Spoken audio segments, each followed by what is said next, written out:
안녕하세요. 이나무의 품질잡이 양쌤입니다. 여러분들을 품질경영의 세계로 안내합니다.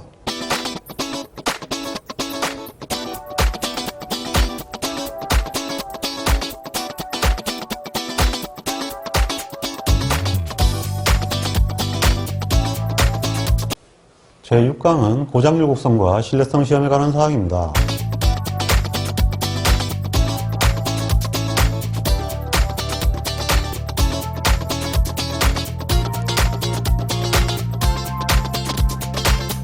오늘의 공통 주제입니다. 고장률 곡선의 특징과 원인을 이해해야 합니다. 신뢰성 시험의 종류와 특성을 이해해야 합니다.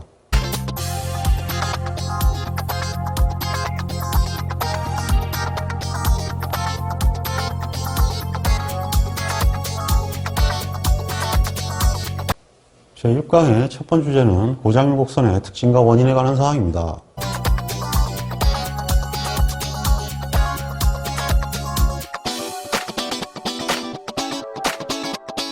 먼저 이 욕조곡선입니다. 욕조곡선은 이거 하나가 시험 문제 2문제 이상을 책임지는 굉장히 중요한 그림입니다. 그러니까 이 욕조곡선을 모르면 필기시험에서 굉장히 흔들리는 거예요.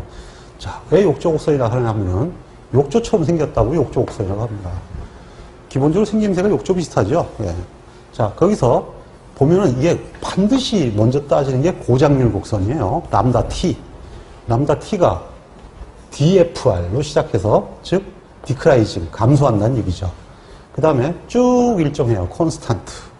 쭉 상수로 값이 나오다가 그 다음에 다시 올라갑니다. 인크라이징이 되죠. 그래서 IFR입니다. 그래서 이 FR의 변화를 고장률 함수의 변화다 이렇게 얘기합니다.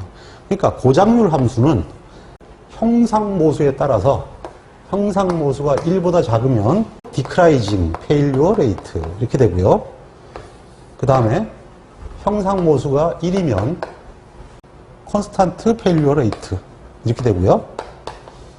형상모수가 1보다 크면 IFR이 되겠죠. 예, 우선 기본적으로 이렇게 알고 계셔야 되고요. 두 번째는 함수를 물어보기도 합니다. 형상모수가 1일 때는 확률 밀도 함수, 즉 고장 밀도 함수라고 하죠. 특별히 FT가 어떻게 되느냐? 지수분포예요. 그래서 이때는 지수분포를 따르고요. 즉 FT는 란다 E 마이너스 란다 T다 이렇게 되는 거죠. 그 다음에 형상모수가 1보다 클 때는 정규분포를 따라요. 그래서 이 정규분포를 따르는 것은 기본적으로 고장률 함수가 아니고 바로 고장 밀도 함수가 정규분포를 따른다는 얘기입니다. 다만 이거보다 작을 때는 특별한 분포가 없어서 Y 분포를 따른다고 해야 된다 이렇게 얘기를 하죠. 이것을 이렇게 합니다.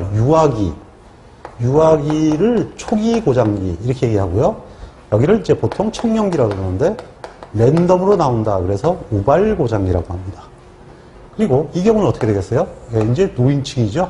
예, 노령기라고 그러는데 설비에서는 마모 고장기다 이렇게 명칭을 붙이고 있습니다. 지금 얘기한 이 항목들은 하나하나가 시험 문제니까 모조리 알고 계셔야 됩니다.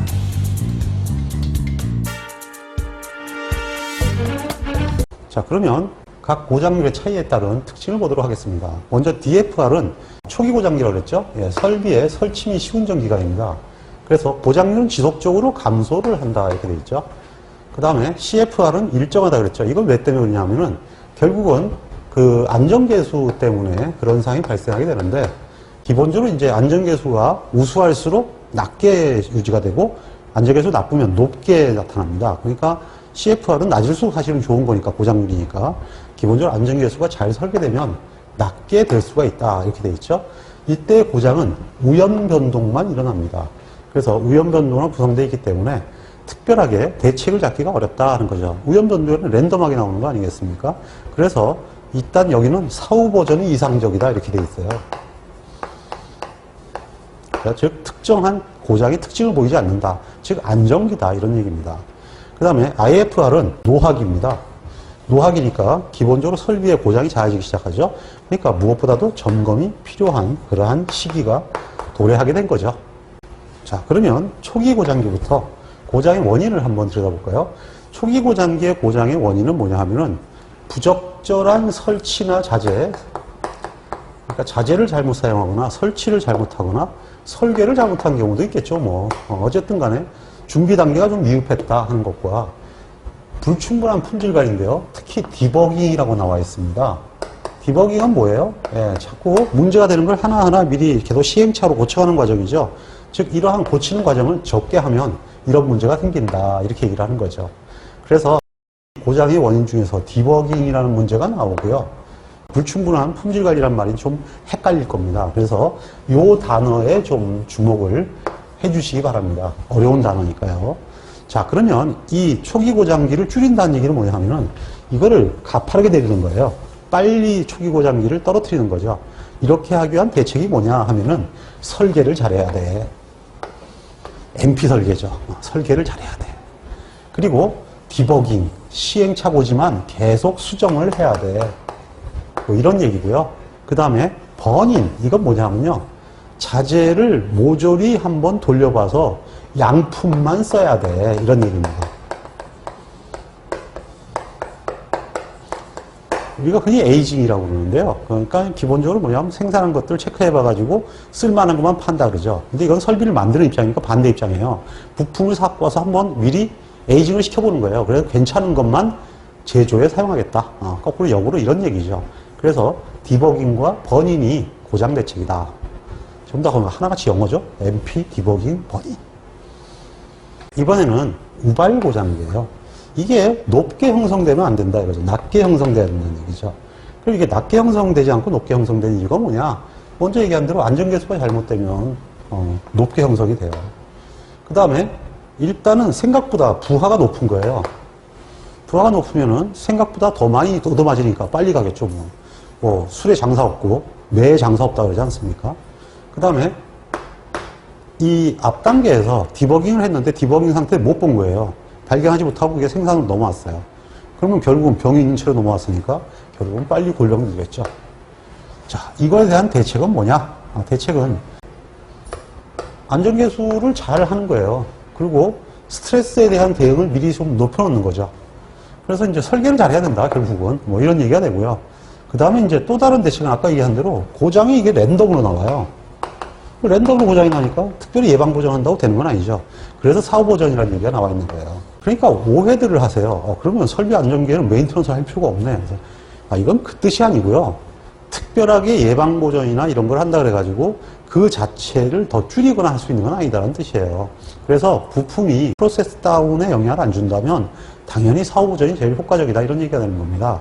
그런 차원을 받아들여야지 실제로 소모품까지 그냥 다 냅두는 거야 이렇게 해서는 안 되는 거예요. 이거는 구조물들에 대한 얘기예요. 그러니까 필터라든지 오일이라든지 이런 것은 당연히 예방보전 활동을 해야죠. 자, 이번에는 마모고장기예요. 이 마모고장기는 마모의 원인은 뭐겠어요? 별거 다죠. 뭐 부식하거나 산화되거나 마모되거나 피로되거나 노화되거나 태워되거나 들이박았거나 그리고 또 하나 정비를 잘못했거나 뭐 하여튼 쓰다 보면 잘못할 수 있는 건 다 들어가는 거죠. 뭐 기본적으로 고장 메커니즘 다 들어온 거예요. 이 고장 메커니즘들이 다 들어온 거니까 고장 대책은요. 그렇죠. 뭐 예방 보전 열심히 하고 개량 보전 열심히 하면 이것을 이렇게 늦출 수 있다는 얘기가 됩니다. 그래서 이거는 없앤다는 게 아니라 이렇게 늦추는 거예요. 그래서 이제 메인트넌스 철저히 해라. 그리고 가급적이면 배웠죠 처음에 개량 보전해라. 이런 것이 주로 관건이 되겠습니다.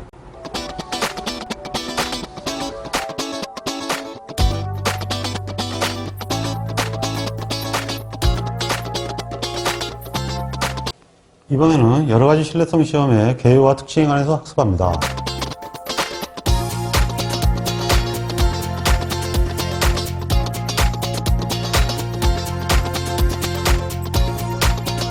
자, 그러면 신뢰성 시험이 어떤 것들이 있는지 이번에는 먼저 알아보도록 하겠습니다. 신뢰성 시험은 아이템의 신뢰성을 추정하는 거거든요. 그래서 굉장히 여러 가지로 다양하게 구분이 가능합니다. 우선 고유 신뢰도에 관한 확인 시험에서는 파괴시험과 비파괴시험을 나눕니다. 파괴시험의 대표적인 것은 가속시험이라든지 한계시험 또는 환경시험 이런 것들을 들 수가 있습니다. 반면에 비파괴시험은 스크리닝 시험과 버닝이 대표적인 비파괴시험입니다. 즉 비파괴시험이라는 것은 작동시험입니다. 그래서 작동이 되면 사용한다. 이것이 버닝과 스크리닝의 개념이거든요. 자, 그 다음에 사용신뢰도 관련 시험에서는 사용자 중심의 실험이죠. 그래서 모니터링이나 현장 시험이 여기에 해당합니다. 자, 그러면 상세하게 각각의 신뢰성 시험을 알아보도록 하겠습니다. 먼저 스크리닝 실험입니다. 일종의 버닝 테스트와 같은 건데요. 양품으로만 선별해서 실험을 실시하기 위함입니다. 그래서 전체적으로 한번 작동을 시켜보고 멀쩡한 것만 사용한다. 즉 비파괴 실험이다. 잠재결함을 제거했다. 이렇게 얘기가 될 수가 있습니다. 그래서 버닝이 대표적인 스크리닝으로 볼 수가 있죠. 두 번째는 스텝 스트레스 시험입니다. 이 스텝 스트레스는 간혹 시험이 잘 나오는데 벌써 용어 보면 알겠죠. 스트레스를 스텝 바이 스텝으로 준다. 즉 스트레스를 주기적으로 점점 증가시켜서 테스트하는 방법입니다. 세 번째는 FAA 실험입니다. 이 FAA 실험은 제품의 구조를 격자 형태로 모형화해서 하는 실험으로 주로 물리적 또는 열의 영향에 의한 실험을 하는 방법입니다. 자, 이것은 물리학이나 전자를 하신 분들은 금방 아실 건데요. 잘 모르시면 격자 그러면 FAA 이렇게 찍으시면 됩니다. 이번에는 ESS 즉 환경 스트레스 실험입니다. 이거는 온도 스트레스와 진동 스트레스에서 발생하는 약점을 개선하기 위한 여러 가지 실험법입니다. 그런데 이 ESS 문제는 생각보다 굉장히 문제가 좀 깊은 상태를 물어봅니다. 즉 단순하게 ESS가 뭐냐가 아니라 온도 스트레스에 해당되는 게 뭐고 진동 스트레스에 해당되는 게 뭐냐 이렇게 물어보거든요. 그래서 기출 문제를 확인하셔서 반드시 내용을 이해해 두시기 바랍니다. 그 다음에는 버닝 테스트입니다. 버닝 테스트는 이미 얘기한 대로 전체적으로 사용할 부품들을 미리 작동시켜 가지고 정상적인 건 사용하고 기본적으로 나쁜 것은 투입을 하지 않음으로써 전체적으로 플랜트의 고장률을 줄이는 방법이죠. 네, 그 다음에 환경시험인데요. 환경시험의 시험 문제의 특징은 여러 가지 스트레스라는 말이 나옵니다. 거기에 대한 영향을 조사한다. 환경 자체에 주는 요인이 한두 개가 아니잖아요. 그래서 아마 이렇게 나온 것 같아요. 그러니까 아까 얘기한 대로 FA는 격자, 그리드, 그 다음에 여러 가지 스트레스, 그러면 환경, 그 다음에 온도 스트레스와 진동 스트레스, 그러면 환경 스트레스 시험, ESS, 또 이렇게 이해하시면 되겠습니다. 그리고 가속수명 시험은 시험 시간 단축을 위해서 조건을 보다 강하게 해요. 그래서 굉장히 조건을 어렵게 만들어서 빨리 망가지게 하는 그러한 신뢰성 시험입니다. 그 다음에 중도 중단 시험은 시험 시간이 지나치게 길어지는 것을 막기 위해서 미리 몇 개가 고장날 때까지 또는 미리 몇 시까지 이렇게 중단 시간을 정해놓고 테스트하는 그러한 방식의 시험을 얘기합니다. 신뢰성 시험은 경우에 따라서 공인된 규격이나 산해표준에 정해진 대로 실험을 실시하는 정형시험과 정해지지 않은 형태로 실험이 실시되는 비정형 시험으로 나누기도 합니다.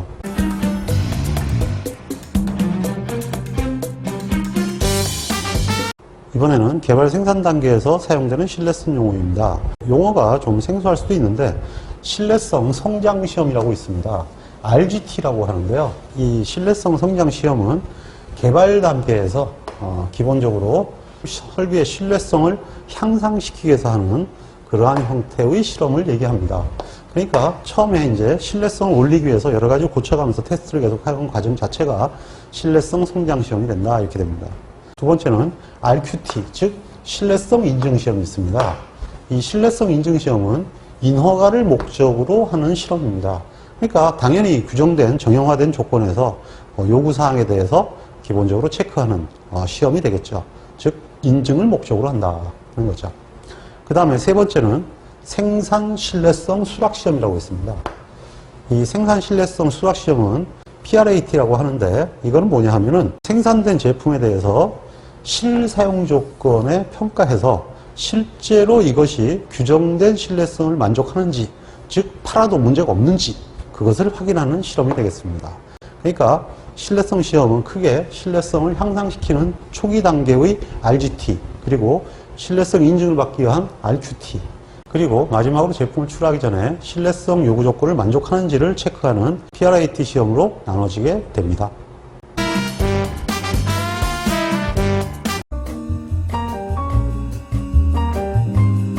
기업 경영에서 품질이 경쟁력의 가장 중요한 하도임은 누구도 부인하지 않을 것입니다. 좋은 품질을 갖추는 방법은 제때 제대로 행하는 것입니다.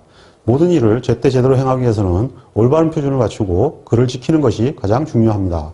이를 위해서 우리는 통계적 품질 관리를 기반으로 실험계획법과 신뢰성 관리를 학습하고 있습니다.